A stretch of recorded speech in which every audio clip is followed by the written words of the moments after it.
sariling kasaysayan, maaari nating matutuhan ang tungkol sa kanila sa pamamagitan ng pag-aaral ng mga tala ng mga Espanyol na sila ang nakakapagsulat.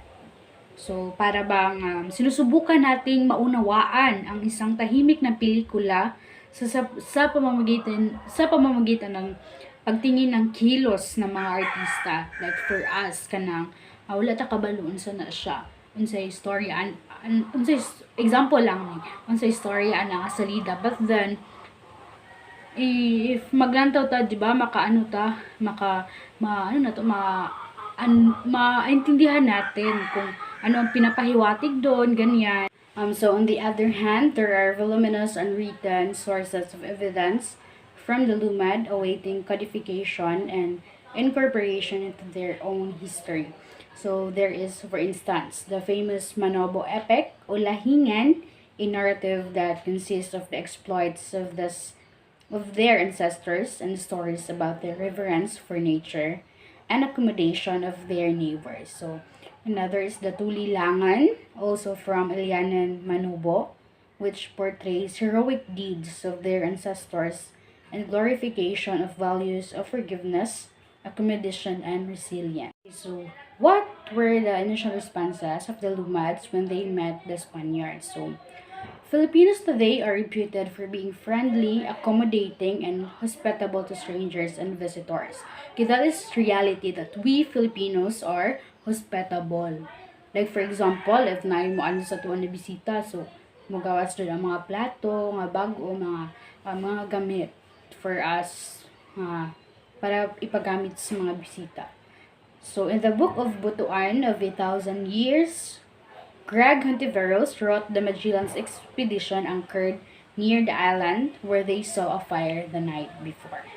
So this is a story, so I'll read it and just listen. Sorry.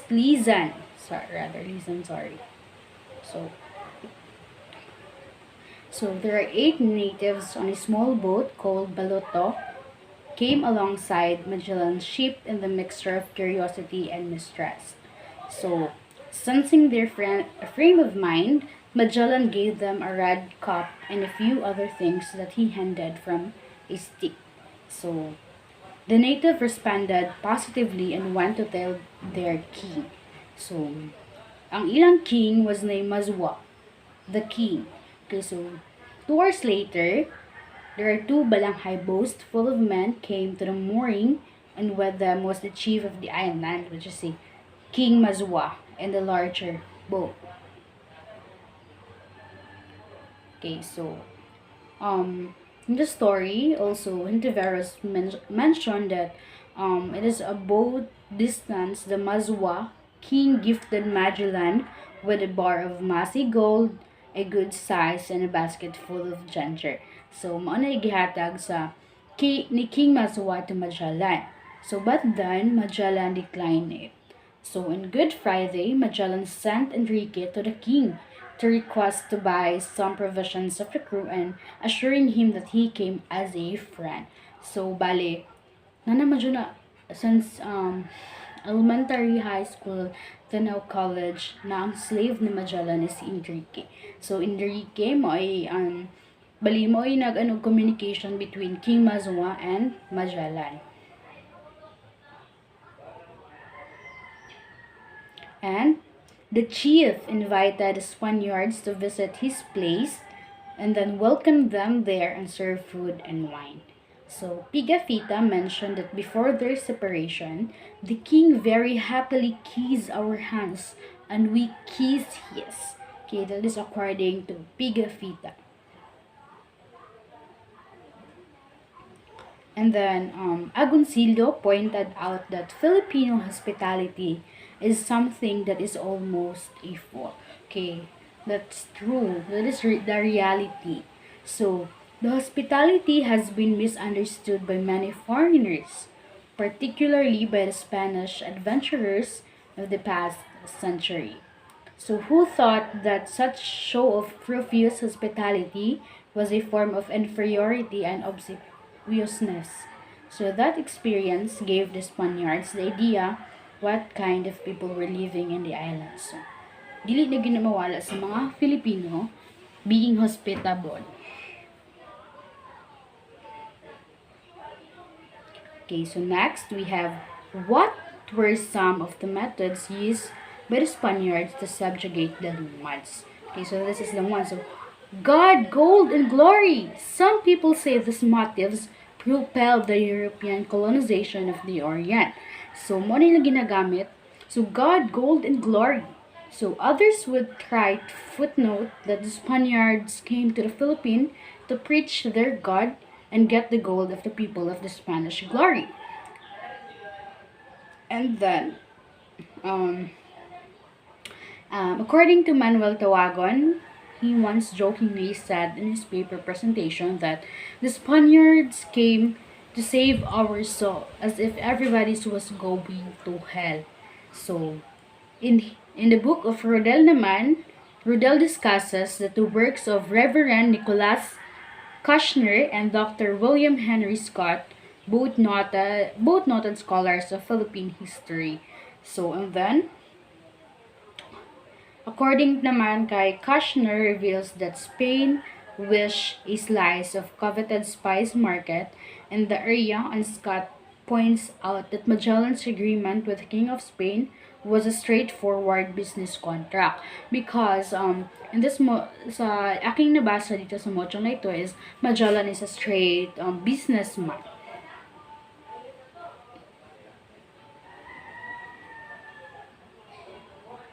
So, however, by positing that they came primarily to spread Christianity, the picture changes radically.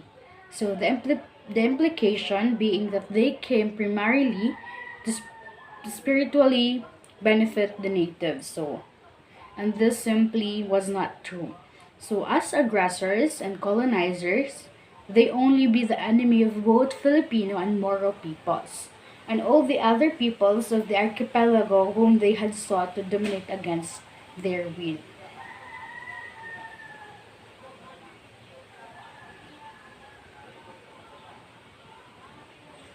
So, in the first 2 centuries of the Spanish era, there were 3 aspects of control and governance, at times overlapping, but at the other junctures clearly delineated. So there are 3. So the civil military government, the encomienda system, and the ecclesiastical authority. So that is the 3 aspects. First one is the civil military government o ang lakas na militar.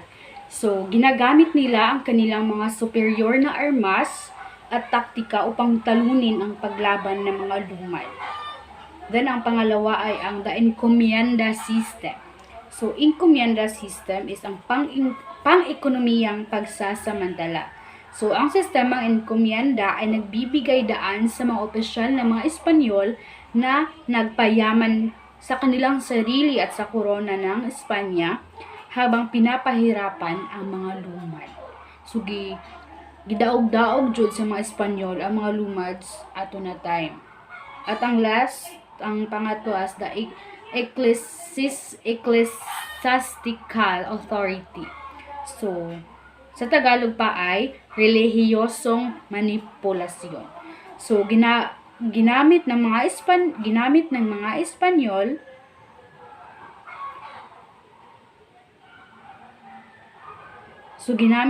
Espanyol ang Kristyanismo upang kontrolin ang lumad. So, na nag-convert sa kanila sa Katolisismo at ginagamit ang mga institusyong relihiyoso upang palaganapin ang kanilang impluwensya. So, nagtatag din ang mga Espanyol ng isang sibil-militar na pamahalaan at ginamit ang autoridad ng simbahan upang higit pang kontrolin ang mga lumad.